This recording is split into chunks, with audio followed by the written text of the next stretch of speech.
안녕하세요. 오늘도 사연 살롱을 찾아주셔서 감사합니다. 저는 10년 결혼 생활에 마침표를 찍고 지금은 홀가분하게 딸아이와 행복한 삶을 살고 있는 40대 여자입니다. 요즘 세상에 이혼은 흠이 아니라고 하지만 저는 이혼을 생각만 했을 뿐 실천하는 데는 시간이 많이 걸렸어요.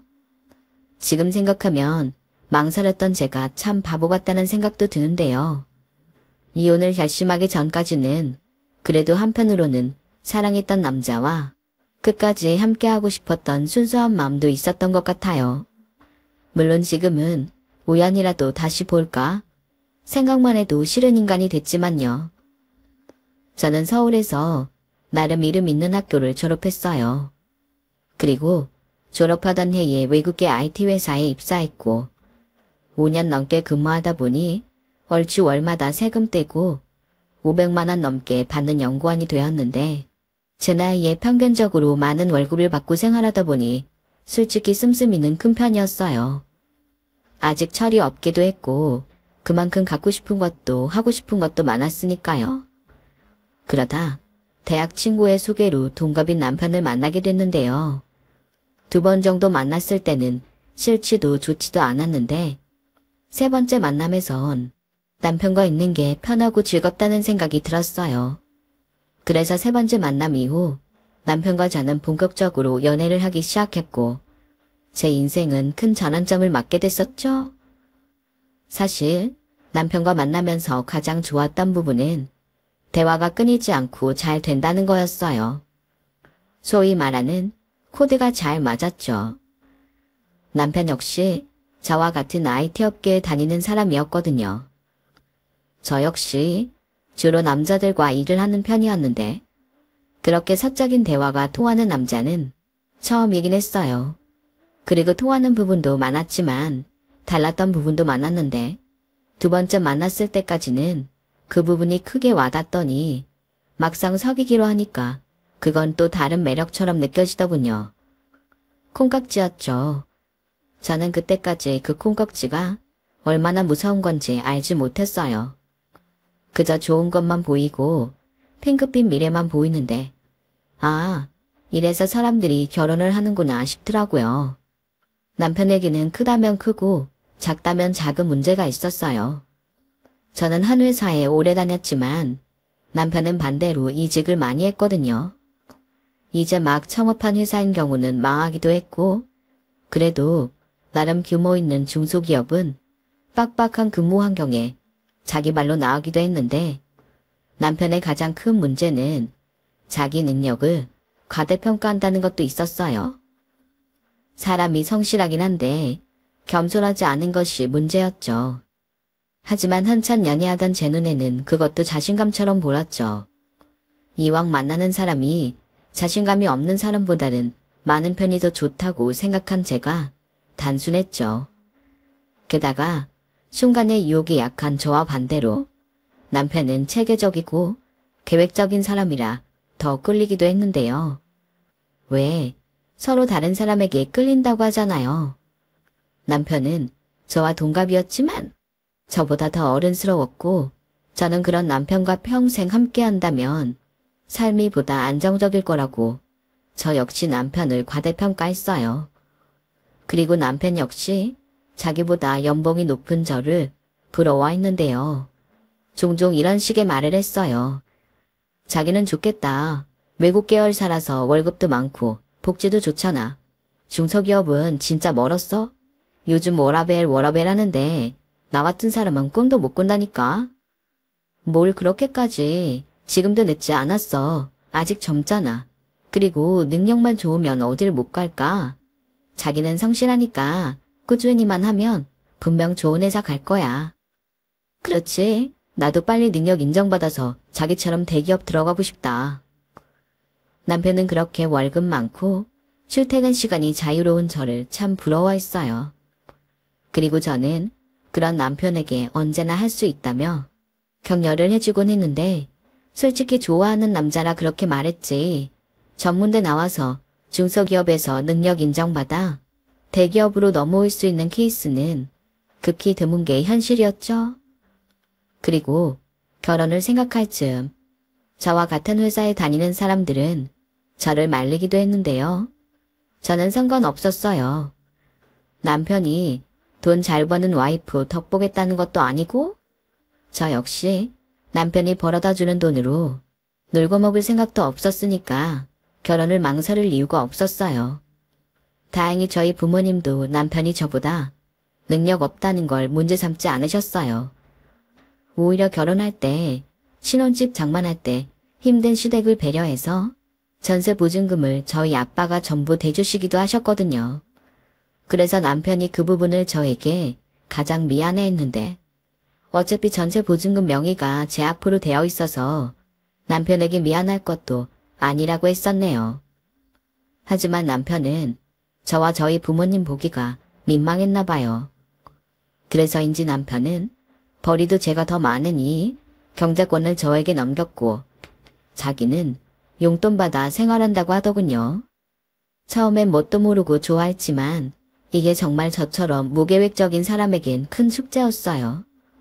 뭐 지금이야 그걸로 많이 배워서 혼자 사는 지금도 나름 돈도 모으고 잘 지내고 있지만 그때는 통장만 제가 들고 있었지 골치 아플 일이 한두 번이 아니었죠. 게다가 남편이 꼼꼼한 편이니 얼마나 간섭을 많이 하는지 결혼 초에는 더럽고 치사해서 각자 버는 거 각자 관리하자고 했는데 제가 수입이 더 많아서 그런지 그건 또 싫다고 하더라고요. 그때까지는 남편이 짠돌이 기질이 있어도 절약해서 큰일을 준비하고 대비하는 사람이라고 생각한 저는 말로는 불평불만이 많았지만 남편의 뜻을 많이 존중했는데요. 살아보니 그것도 제 착각이었어요. 남편이란 놈은 그냥 이기적이고 나쁜 놈이었거든요. 하지만 그걸 알기까지 10년이란 시간이 흘렀어요. 그리고 남편은 신혼집 장만을 저희 친정 아빠가 해줬다는 생각에 늘 집을 사는 걸 제 1의 목표로 삼았는데 그래서인지 제가 가끔 먹고 싶어서 시키는 배달 음식을 그렇게 아까워할 수가 없었어요. 자기야, 지금 배달시킨 거야? 치킨이 너무 먹고 싶어서 자기는 회사에서 먹고 왔다며 나 혼자 먹자고 음식 만드는 것도 싫고 그래서 시켰는데 아, 진짜 자기는 멀었다. 내가 왜 회사에서 밥을 먹고 왔는지 알아? 우리 식비 아끼려고 그러는 건데 자기가 이렇게 치킨 시켜 먹으면 내 수고가 헛수고가 되잖아. 뭐? 고작 그 이유로 밥을 먹고 왔다고? 자기야, 난 그건 좀 아닌 것 같아. 자기는 나나 맞벌이라 같이 편하게 밥 먹을 수 있는 시간은 저녁뿐인데 꼭 그렇게까지 해야겠어? 그리고 내가 시키면 뭘 얼마나 자주 시킨다고 그래. 나도 버는데 먹고 싶은 것도 못 먹어? 고작이라니. 난 세상에서 먹는 데 들어가는 돈이 제일 아깝더라. 우리 하루라도 더 빨리 집 사려면 이 정도는 노력해야지. 그리고 말이 나와서 하는 말인데 자기 가끔 친구들 만나서 놀다 오잖아. 그것도 나는 낭비라고 생각해. 공원 같은 데서 이야기하면 될 것을 커피에 케이크에 거기에 아쉽다고 술까지 마시러 가면 그게 다 얼마냐? 정말 이럴 거야? 난 자기 뜻도 존중하지만 그렇게 허리띠 졸라매고 살고 싶지 않아. 내가 돈을 왜 버는데 맛있는 거 먹고 자기랑 또 내가 행복하려고 버는 거잖아. 우리가 적금을 안 붓고 있는 것도 아니고. 그야 그렇지만 따지고 보면 자기는 나나 벌 수 있는 시간이 그렇게 길지도 않아. 노후를 대비해야지. 우리 아이도 낳을 거잖아. 요즘 애 하나 키우는데 돈이 얼마나 드는 줄 알아? 몰라. 그리고 난 자기가 이 정도로 돈돈거리는 사람인지 몰랐어. 우리 신혼인데 꼭 이렇게 궁색을 떨면서 살아야 해? 저는 점점 불만이 많아졌어요. 그리고 주말에 남편과 같이 밥을 먹을 때 제가 이것저것 먹고 싶어서 음식을 다양하게 하면 메인 반찬 하나 있으면 밑반찬은 김치면 된다며 쓸데없이 식재료를 사지 말라고 하는데 남편이 하도 그러니까 저도 한계를 느꼈죠. 사실 제 월급 500에 남편 월급 300인데 그렇게까지 아낄 필요는 없잖아요. 물론 아직 집이 없는 저희 부부였기에 돈 모아서 좋은 집 사는 게 중요하긴 하지만 1년 2년 참는다고 가능한 일도 아니고 또 남편이 충격 때 100만 원씩 모으고 있었는데 제가 200만 원 보태서 무려 300만 원씩 10년 만기 적금을 붓고 있는 게 있었기에 저는 남편의 태도가 지나치다고 생각했어요. 게다가 그 적금 명의는 제가 전세보증금 명의를 갖고 있어서 결론적으로 제가 낸 금액이 더 많은데도 불구하고 남편 명의로 해줬는데 남편은 뭐가 그렇게 불안한지 제가 그렇게 손이 큰 여자인지 몰랐다며 원래부터 그렇게 과소비를 하는 여자였냐는 등 조금씩 위태위태하게 선을 넘었어요. 그래서 저도 더는 남편과 싸우고 싶지 않고 또 남편 뜻에 따라주기 싫었기에 작은 묘책을 하나 생각했는데요. 그건 바로 제가 퇴근하고 집에 오기 전에 밖에서 먹고 싶은 거 사 먹고 들어오는 거였어요. 남편과 밥을 먹을 때는 남편 원하는 대로 간소하게 차리되 제가 먹을 건 따로 뒀다 먹었는데 그랬더니 한 번은 이 남자가 냉장고를 뒤지는 게 아니겠어요? 지금 냉장고 열고 뭐해? 아니, 요즘 쓰레기통에 자꾸 못 보던 껍데기가 있어서 자기 혹시 나 몰래 음식 숨겨두고 먹냐? 저는 그때 짜증나게 뜨끔했어요.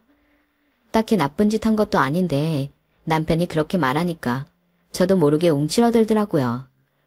그래서 이번 기회에 먹는 것 가지고 치사하게 구는 이 전쟁을 끝장내겠다는 생각으로 남편에게 따졌는데요. 왜 자기가 밥은 간소하게 먹자며 그래서 밥 간소하게 먹는 대신 먹고 싶은 군것질 사다가 먹었는데 뭐가 잘못됐어? 유진아, 너 머리 안 나쁘잖아. 내가 간소하게 먹자는 건 돈을 아끼자는 건데 네가 이런 비싼 군것질을 먹으면 그게 우리 취지에 맞는 거야? 우리 취지가 아니지. 순전히 자기가 원하는 거지. 난 싫어. 전부터 싫다고 했잖아. 내가 못 버는 것도 아니고 이건 내가 벌어서 사 먹는 거니까 그냥 신경 꺼. 지금 그 소리 좀 서운하다. 그러니까 지금 자기가 나보다 더 번다고 나 무시하는 거야? 남편은 정말 기분 나쁜 얼굴로 말했어요. 아니, 먹고 싶은 거 사 먹겠다는 소리가 어떻게 그렇게 들렸을까요? 아무튼 그 일로 남편과 저는 한참 신경전을 벌였어요. 그리고 나중엔 남편이 자기도 사실은 먹고 싶었는지 제가 사둔 군것질을 몰래 먹다가 걸렸고 그 일을 시작으로 일단은 지나치지만 않으면 먹을 건 터치하지 않기로 매듭을 지었어요. 솔직히 지도 맛있고 좋았겠죠. 그리고 맛있는 건 한 번 먹으면 또 먹고 싶잖아요. 그리 남편은 결혼 전보다 10kg이나 찔 만큼 식탐 있는 사람이 되었어요. 주변에선 말랐던 남편에게 결혼하고 보기 좋다는 말을 많이 하는 것 같았는데 순전히 저의 역량이었어요. 그렇게 저희 부부도 소소한 문제는 있었지만 큰 문제 없이 신혼 시절을 보냈어요. 그리고 결혼하고 3년 만에 지금의 딸아이를 낳았는데 아이가 딸아이다 보니 예쁘고 귀여운 것이 있으면 딸아이 입힐 생각에 옷과 액세서리를 자주 샀는데 남편과 또 갈등을 빚게 되었죠. 자기야, 제발 생각 좀 해라. 이걸 지금 왜 사? 애 크는 거 금방이야. 이게 정말 우리 애한테 필요하다고 생각해? 왜? 자기 말대로 크는 거 금방이잖아. 지금 이런 옷을 입히지 않으면 이 시절이 금방 가고 없다고. 내가 대신 다른 데서 아낄게. 저는 솔직히 서운했어요. 저한테 들어가는 돈도 아니고 우리 자식한테 쓰는 건데 그걸 아까워하다니 속상하더라고요. 그래서 그 일이 있고 남편은 도저히 안 되겠다며 저에게 가계부를 써서 한 달마다 자기한테 검사를 받으라고 하는데 제가 콧방귀를 끼며 싫다며 거절했어요. 당연히 좋을 리가 없잖아요. 가뜩이나 제가 돈 쓰는 거 가지고 모조리 낭비라고 하는 사람에게 뭘 보여주겠어요. 그리고 그 문제는 생각보다 길게 이어졌는데 저도 사람이라 그때부터 남편에게 조금씩 정이 떨어졌어요. 부부가 살면서 가치관이 맞아야 하는데 우리 두 사람은 그게 아니었으니 그때부터 콩깍지가 벗겨지는 건지 궁상을 떠는 남편이 창피하게만 느껴지더라고요. 그런데요. 제가 정말 정이 떨어졌던 결정적인 이유는 그게 다는 아니었어요. 솔직히 우리 가족을 위해 그렇게만 하는 사람이라면 지난번 먹는 문제처럼 충분히 합의점을 찾아서 맞춰볼 수도 있는데 그렇게 먹는 것도 우리 아이 입히는 것도 아깝다던 이 남편은 지네 집에는 뭘 그렇게 못해줘서 안달이라는 것이었어요. 물론 결혼 전과 초에는 이해도 했어요. 시댁이 상당히 어려웠거든요. 게다가 시어머니 혼자 계시고 사고 쳤다가 이혼하고 돌아온 도련님이 있었는데 그 도련님 뒤치다거리까지 시어머니가 하시니 장남인 남편이 마음을 많이 쓰는 듯 보였어요. 하지만 애석하게도 전 그런 시어머니와 잘 지낼 수는 없었는데요. 형편이 어려워서 그런지 시어머니는 욕심도 많고 이기적인 사람이었어요. 저희 부부가 결혼할 때 보태줄 돈 없다고 한 푼도 주지 않으셨는데 남편 앞으로 들어온 축의금은 당신이 몽땅 가져가시고는 결혼식 비용도 내지 않으신 양반이었어요. 그것도 나중에 친정 엄마에게 듣고 알았는데 그때도 저희 부모님이 힘드셔서 그런가 보다 하고 그 비용도 대신 내셨다고 하시더라고요. 그뿐만이 아니었어요. 결혼 전에는 남편에게 매달 꼬박꼬박 생활비 겸 용돈으로 돈을 받으셨는데 그 돈 못 받을까봐 결혼까지 반대하신 분이셨어요. 그리고 결혼 후에도 용돈 드리겠다고 약속하니 그제야 결혼 허락을 하셨는데 나중엔 용돈을 올려달라고 하시더라고요. 저도 번다는 게 이유였죠. 참 염치 없죠. 그런데요. 사람의 욕심이 정말 끝이 없는 건지 그렇게 자기 주머니 채운 시어머니는 이제는 또 시어머니 노릇하고 싶어 하셨는데요. 결혼하고 1년 동안은 불편해도 주말엔 우리 집에 와서 식구들이랑 밥 먹고 시댁일 좀 돕고 해라. 그리고 내 친구들은 며느리가 시집 오면서 좋은 옷도 사주고 좋은 화장품도 사주고 하던데 넌 뭐 없니? 다는 말을 시작으로 저에게 뭘 계속 바라시더니 나중엔 그것도 점점 커졌어요. 돌침대, 안마의자, 나중엔 해외여행까지 저에게 요구하셨거든요. 당연히 저는 이건 아니다 싶어 짠돌이 남편 팔아서 그것까지는 하지 않았어요. 그랬더니 시어머니가 자기 아들한테 무슨 소리를 했는지 남편이 저에게 어떻게 자기 엄마한테 그럴 수 있냐고 서운하다고 하더군요. 뭐? 서운해? 그럼 어머님이 바라는 대로 돌침대랑 안마의자 다 사드려? 그렇게 적은 돈도 아깝다고 날리면서 그런 돈은 안 아깝나 봐. 그럼 다른 사람도 아니고 부모한테 쓰는 돈인데 아까우면 그게 자식이냐? 저는 그 말을 듣고 어이가 없어서 헛웃음이 나왔어요. 그러자 눈치 빠른 남편이 자리를 피하더군요. 결혼하면서 그렇게 저희 친정 도움받아 놓고 남편은 저희 친정 부모님이랑 같이 있는 게 어색하고 불편하다며 어지간해서는 친정에 가고 싶어 하지 않았어요. 오히려 받은 게 있으니 더 잘해야 한다는 게 제 생각이었는데 남편은 무슨 자존심인지 자꾸만 저희 부모님을 피하고 싶어 했어요. 자격지심이라고 생각해요. 그렇잖아요. 도움 준 사람한테 더 잘해야지. 자기가 자존심 상한다고 불편하다는 게 말이 되나요? 지 편할 대로 사는 거지? 그러더니 결혼하고 두 번째 맞이한 명절엔 저한테 친정에는 혼자 가면 안 되냐고 하는데 자기 부모만 부모고 처가 부모는 부모가 아닌데 싶었네요. 게다가 남편은 저희 친정이 시댁보다 잘 산다는 이유로 씀씀이도 참 인색하기 짝이 없었는데요. 한 번은 저희 엄마가 교통사고를 당해 머리를 다치셨고 출혈도 커서 큰 수술을 받게 되신 적이 있었어요. 자식이라고는 저 하나라 제가 대신 병원비를 내겠다고 했는데 남편이 펄펄 뛰더라고요. 부모에게 쓰는 돈이 아까우면 그게 자식이냐고 하더니 지 돈도 아니고 제 돈으로 병원비 내는 건데 왜 그렇게 해야 하냐며 아주 난리도 아니었죠. 병원비가 얼만데 그걸 자기가 낸다는 거야. 제정신이야? 솔직히 까놓고 처갓집에 돈이 없지도 않잖아. 뭐? 지금 말 다 했어? 그래서 우리 엄마 아빠는 돈 있으니까 나더러 한 푼도 내지 말라고? 아니 그렇잖아. 돈이 없으신 것도 아닌데 없는 우리가 왜 내냐는 거지. 그것도 자기 부모님이 내달라고 부탁한 것도 아니잖아. 그럴 돈 있으면 한 푼이라도 더 보태서 우리 집 살 생각을 해야 하는 거 아니야?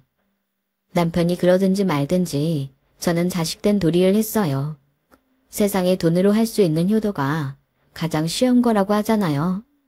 그 말이 정말 맞는지 저희 부모님은 뭐하러 그랬냐고 하셨지만 내심 든든하다며 좋아하셨고 병원비는 거의 800만 원 돈이 나왔는데 저는 그냥 엄마가 무사하신 거에 감사하다고 생각했어요.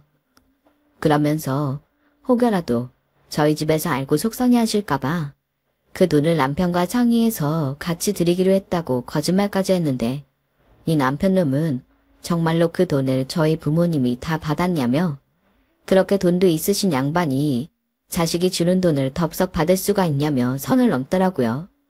그때 바로 이혼을 했어야 했는데 그러지 못한 게 지금 저의 천추의 한이에요. 당신은 당신 어머니가 아프셔도 그렇게 똑같이 얘기할 거야? 아무리 자기 부모 아니라지만 생각 좀 하고 말해.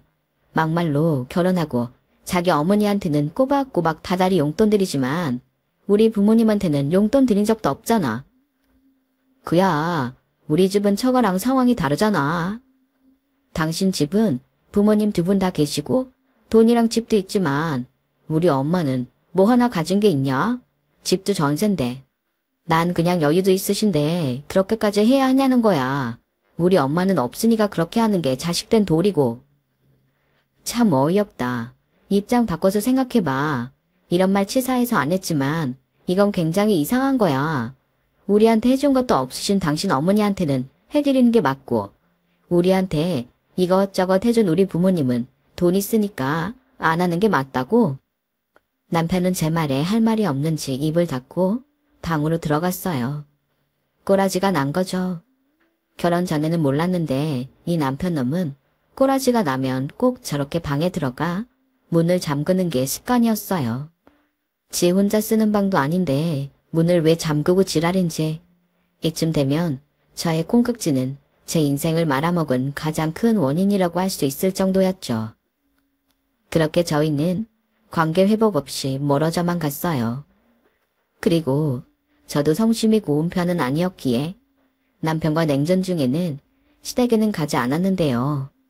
어느 날 도련님 생일이라 오랜만에 시댁을 가게 됐는데 그동안 벼르고 계셨는지 시어머니가 먼저 저에게 이렇게 말씀하셨어요. 동훈이한테 이야기 들었다. 그러게 조심 좀 하시지. 괜히 사고가 나서 그렇게 큰 돈만 깨지고 내가 속상해서 밤에 잠이 안 오더라. 그리고 곰곰이 생각해봤는데 니네 엄마 나이가 나보다 5살이 많잖니? 73이면 살 만큼 살긴 했어. 정말 충격이었어요. 굳이 하지 않아도 될 말을 왜 하시는 건지.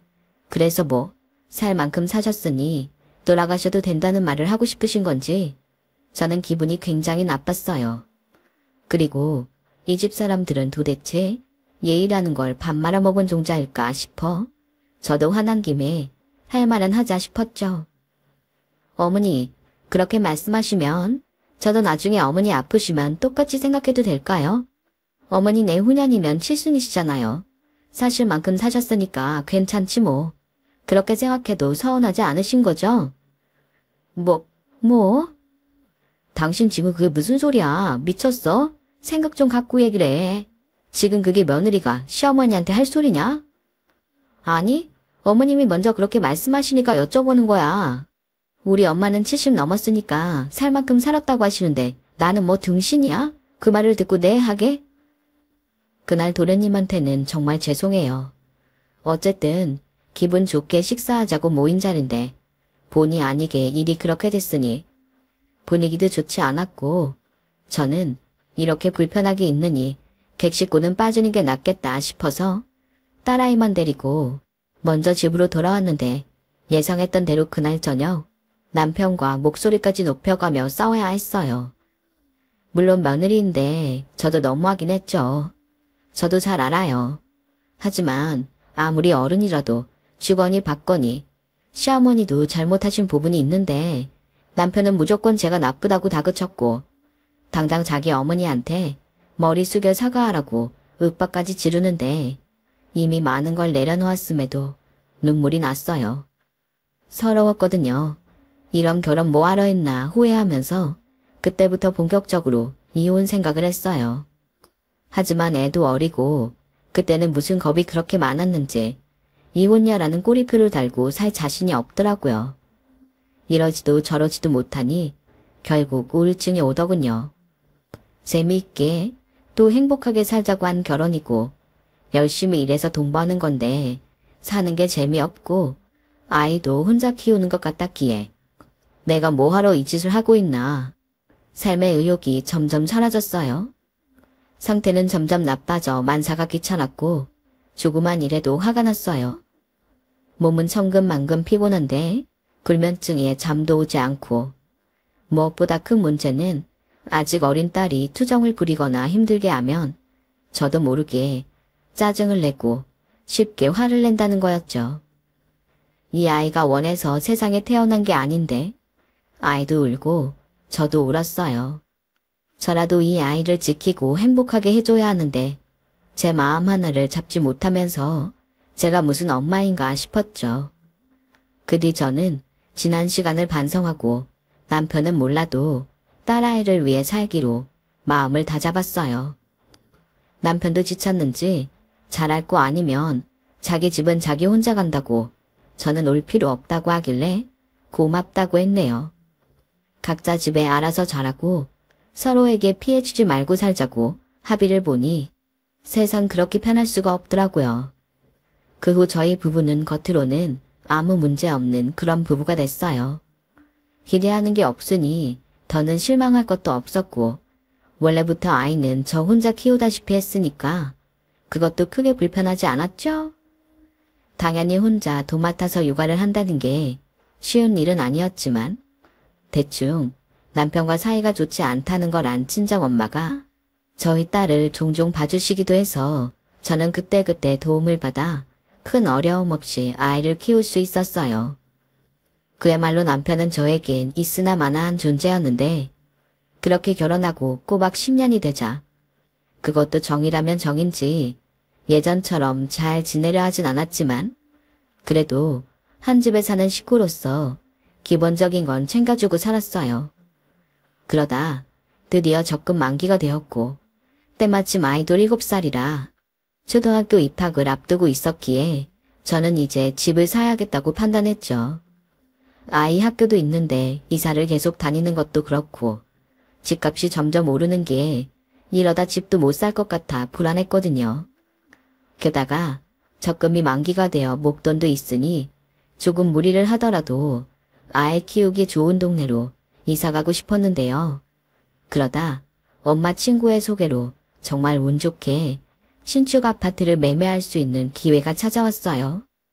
입주를 앞두고 있던 집주인이 상황이 좋지 않아서 그 집을 급하게 팔게 됐거든요. 워낙 좋은 기회라서 서로 자기가 먼저 그 집을 선점하겠다고 난리가 난 상황이었는데 그 아파트를 저희 엄마와 함께 본 터라 엄마가 먼저 계약금 10%를 입금해 주셔서 제가 계약할 수 있게 됐어요. 계약금이 무려 5천만 원이었는데 적금이 만기였기에 그 정도는 당장 해결해 드릴 수 있어서 별다른 걱정은 없었죠. 그래서 설레는 마음으로 계약서를 들고 집으로 돌아온 저는 모처럼 맛있는 음식도 만들어 놓고 남편을 기다렸어요. 워낙 집을 사야 한다는 생각이 강한 남편이었기에 이번만큼은 저와 남편이 한마음 한뜻일 거라고 생각했는데 막상 계약서를 본 남편은 예상하지 못한 저희 결정에 깜짝 놀랐다는 듯 당황했고 말까지 더듬더라고요. 집을 계약한 거야? 나랑 상의도 하지 않고? 그건 미안. 근데 상황이 진짜 급했어. 아파트 이름으로 검색하면 구조랑 다 나와. 어차피 좋은 입지에 대단지 아파트 가려던 거잖아. 내가 자기 출근 시간이랑 고려해서 결정한 거니까 만기된 적금만 내 통장에 싸줘. 부족한 돈은 내가 대출 받을게. 대충 계산해보니까 그동안 우리가 낸 것보다는 이자랑 원금 부담이 더 싸겠더라고. 근데 있잖아. 내가 그 돈 급한 대로 일단 우리 엄마 드렸는데. 뭐 드렸다고? 빌려드린 것도 아니고 드렸다는 거야? 왜 나랑 상의도 없이 해? 자기도 나랑 상의 없이 아파트 계약했잖아. 피정파정이지 뭐. 지금 농담이 나오니? 당장 계약금 5천만 원 엄마한테 돌려줘야 하는데 무슨 개소리야. 그게 말이지. 지금 엄마 사는 집주인이 이번에 계약 끝나면 나가라고 했대. 그 동네에 재개발 얘기가 있어서 자기가 들어와 산다나 봐. 근데 우리 엄마 연세도 있는데 계속 그렇게 이사를 다니라고 할 순 없잖아. 우리 엄마가 살면 얼마나 살겠어. 그래서 이번에 작게라도 집을 사드리면 좋겠다고 생각했지. 엄마도 마침 빌라라도 새 집에 들어가서 살고 싶다고 하시고 우리 만기된 그 돈이면 대출 없이 빌라는 사겠더라. 그래도 명색이 내가 장남인데 그 정도는 해드려야 하지 않겠어? 대신 달마다 드리던 용돈은 좀 줄이기로 했어. 돈 모아서 우리 집 사라고 엄마가 그러자고 하시네. 뭐라고? 4억 가까이 꿀꺽 하시면서 우리 생각해주는 것처럼 그런 소리를 하셨다고? 네가 제정신 있니? 혼자 벌어서 모은 돈이면 내가 말도 안 해. 내 돈이 더 많이 들어갔잖아. 근데 어쩜 나한테 이럴 수가 있어? 진정해. 우리 엄마 돌아가시면 어차피 그 돈 다시 우리한테 돌아와. 그리고 자기 이번에 연봉 올랐잖아. 우리 다시 모으면 되지. 웃기고 있네. 다시 모으자고? 그래? 그럼 이번엔 내가 100만 원 낼 테니까 네가 200만 원 내. 그렇게 10년 모아보자고. 가능하겠어? 야, 너 지금 나보다 많이 번다고 유세 떠냐? 그래, 유세 떤다. 사람이 염치가 있어야지. 내가 니네 집 봄이냐? 이 집도 우리 아빠 아니었으면 언감생신 꿈도 못 꾼 거였는데. 우리 집에는 생신날 용돈 10만 원도 아깝다고 하면서 니네 집에는 주제도 모르고 통크게 척척 들인다 이거지? 그 돈이 네 거야? 내 돈이 더 많아. 당장 어머니한테 가서 그 돈 다시 받아오지 않으면 이혼할 줄 알아. 부부는 공동재산인 거 몰라? 네 돈 내 돈이 어딨냐? 그리고 명의가 내 앞으로 되어 있으면 그 정도는 내가 결정할 수 있는 거지. 사람이 그렇게 야박하냐? 우리 엄마는 좋은 집에 살면 안 돼? 뭐라고? 개소리도 작작해. 명의가 네 거면 네 마음대로 해도 돼? 그럼 왜 나한테 적금 같이 붙자고 했어? 따로따로 하자고 하지? 그때는 둘이 얼른 모아서 집 사자고 사탕발림하다니. 처음부터 그 돈 꿀꺽 할 생각이었냐? 야, 너 말이 심하다. 상황이 그렇게 됐지만 그냥 좋게 생각할 수도 있잖아. 너랑 나랑 아직 젊은데 자기가 먼저 잘했다고 하면 안 돼? 미친놈. 그럼 당장 이 문제는 어쩔 거야? 우리 엄마 돈도 돌려드려야 하고 이 아파트 계약금은 또 어쩔 건데? 잔금 못 치르면 계약금도 다 날릴 텐데. 아 몰라. 그건 나랑 상의 없이 자기 혼자 저지른 일이잖아. 장인어른한테 부탁하든지 아니면 나머지 돈은 대출 받아. 난 똑같이 100만 원은 낼 수 있으니까. 야, 관도 네가 못 받아오면 내가 해. 명의가 네 거라 상관없다고? 과연 그럴까? 네가 말한 대로 공동재산인데 내 지분이 없을 것 같아? 지금 당장 그 돈 가져오지 않으면 이혼 소송 올 테니까 그런 줄 알아. 남편은 제 말에 또 아무 말도 하지 않고 방으로 들어갔어요. 마음 같아서는 잠근 그 방문 망치로 찍어버리고 싶었지만 전세라 참았네요. 그리고 저는 밤을 꼴딱 새고 회사는 월차를 낸 뒤에 당장 시어머니한테 갔어요. 무슨 수를 써서라도 그 돈을 돌려받아야 한다는 생각밖에 없었거든요.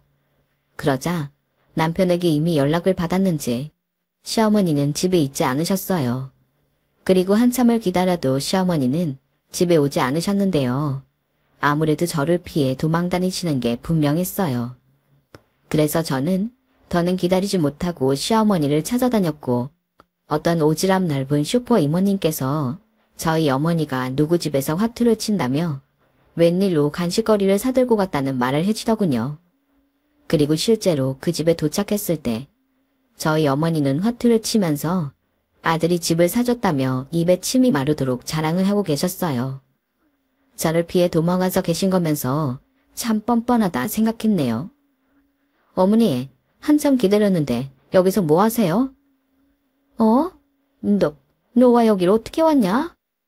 제가 지금 많이 급한데 제가 들어가서 말씀드릴까요? 아니면 어머님이 나오시겠어요? 아무래도 친구분들 있는 데서는 좀 그렇지 않을까요? 어머님, 제가 왜 왔는지는 알고 계시잖아요.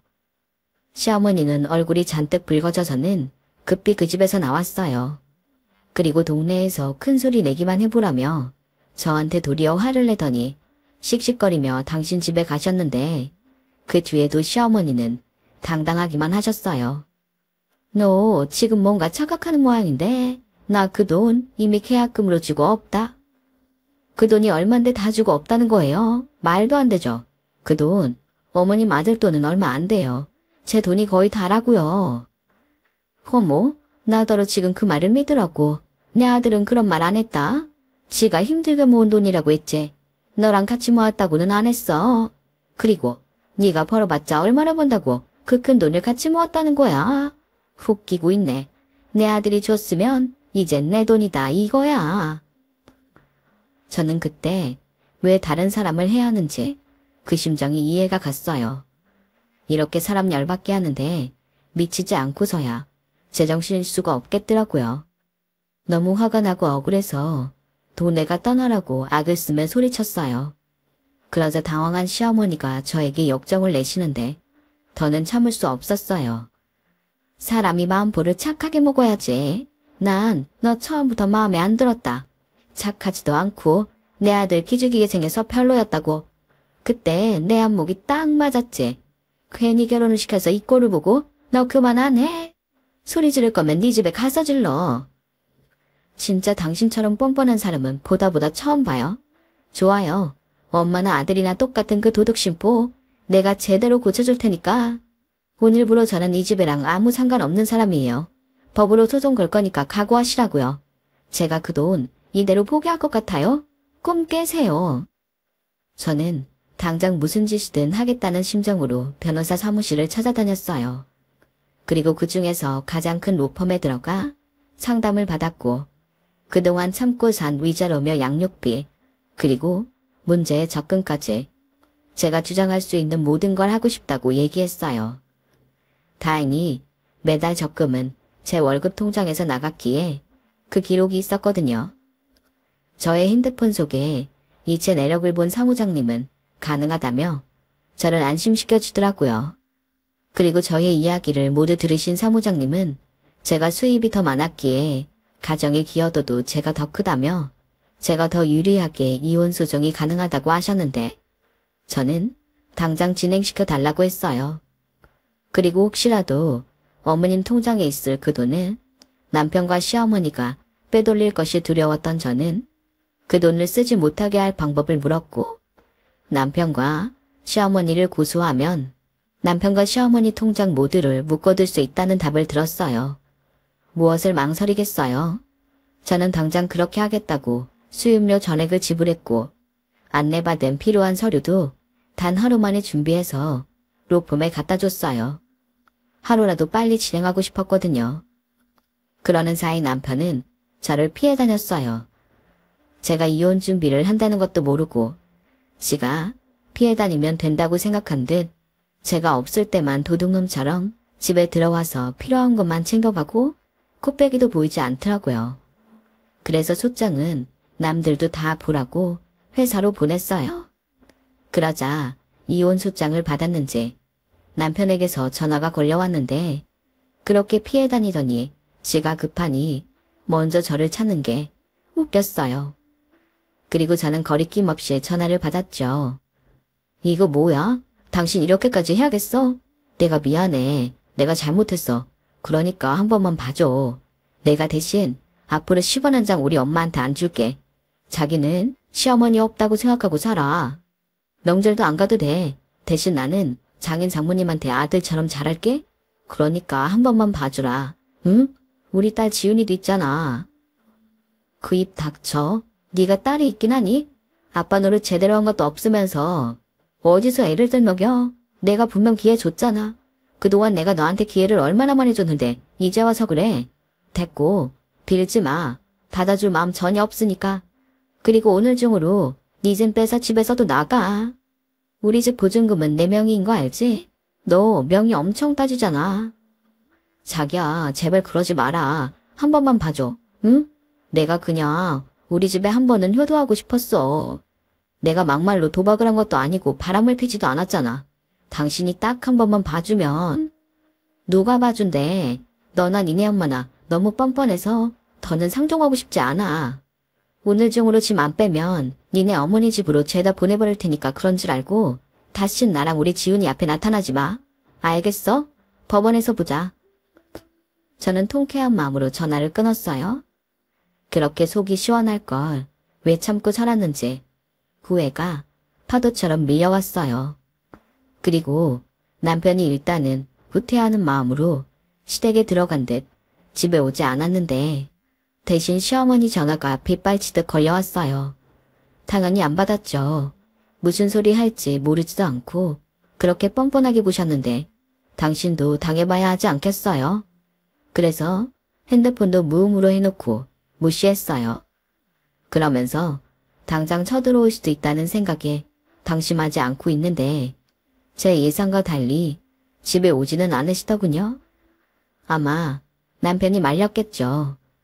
미소장까지 받은 마당에 제 화를 키워봤자 좋을 게 없으니까요. 그리고 저는 무거운 마음으로 친정에 이 사실을 말씀드렸어요. 안 그래도 저희 엄마가 돈 돌려줄 때가 됐는데 하는 말을 못하는 눈치셨거든요. 그렇게 제 말을 들은 저희 부모님은 왜 여태 그런 일이 있는데 참고 살았냐며 속상해 하셨고 그 길로 두 분 모두 짐을 싸서 저희 집으로 오셨어요. 저희 엄마는 손녀 지훈이가 너무 걱정돼서 자기가 옆에 있어야겠다고 하셨고 저희 아빠는 언제건 남편과 그 시어머니가 집에 올 수도 있으니 당신께서 지키고 있어야 한다고 그러시면서요. 그렇게 보름 정도가 지났어요. 제가 회사에서 일을 하고 있는데 한동안 뜸했던 시어머니의 전화가 걸려왔고 처음엔 무시할까 싶었는데 이상하게 그날은 받고 싶었어요. 그래서 회사 밖에 나가서 전화를 받았는데요. 야, 너 내 통장에 무슨 짓을 한 거야? 돈을 뺄 수가 없다는데 이게 무슨 일이냐고? 아, 그거요? 제가 통장 막아놨어요. 저도 받을 돈이 있는데 어머님이 다 쓰시면 안 되니까요. 뭐야? 네가 아주 돌았구나. 이혼을 하든 말든 난 상관없으니까 당장 내 통장은 풀어놔라. 좋게 말할 때 풀어? 나쁘게 말씀하셔도 안 풀어드려요. 정 급하면 제 돈 돌려주세요. 어머님이 받으신 돈 중에 2억 6천만 원은 제 돈이니까. 아니죠. 이자까지 더하면 더 되겠네요. 딱 잘라서 2억 7천만 원 저한테 돌려주시면 제가 통장 풀어드릴게요. 독한 것. 내가 그 돈 다 주면 나는 그 빌라 들어가 보지도 못하고 계약금 날리는 거야. 당장 지금 사는 집도 빼줘야 하는데 나더러 길거리에 나 앉으라는 거야. 그걸 왜 저한테 따지세요. 그건 제가 알 바가 아니잖아요. 제가 말씀드렸잖아요. 저는 이제 어머님 집이랑 아무 상관없다고요. 그리고 마지막으로 말씀드리는데 저 어머님 아들이랑 이혼할 사이인데 이렇게 경우 없이 전화하지 마세요. 하실 말씀 있으시면 남편한테 물으시던가 제 담당 로펌에 말씀하시고요. 예, 넌 꼭 이렇게까지 해야겠니? 우리 가족이잖아. 네가 화난 거 충분히 이해한다. 난 정말 몰랐어. 알았다면 그렇게 텁섭받지는 않았을 거야. 근데 어쩌겠니? 이미 집을 계약해버린 걸. 그러지 말고 내가 그 돈 우리 동훈이한테 갚으라고 할 테니까 그냥 넘어가 줘라. 네가 더 많이 번다며. 난 그 돈 없으면 정말 큰일 나. 어머, 들으셨어요? 네, 제가 돈 더 많이 벌어요. 그래서 그놈의 집구석에 제 돈이 더 많이 들어갔는데도 저도 사람이라 그 돈이 지금은 너무 아깝네요. 그래서 법적으로 받을 수 있는 건 죄다 받아올 작정이니까 쓸데없이 그런 부탁하지 마세요. 저는 전화를 끊었어요.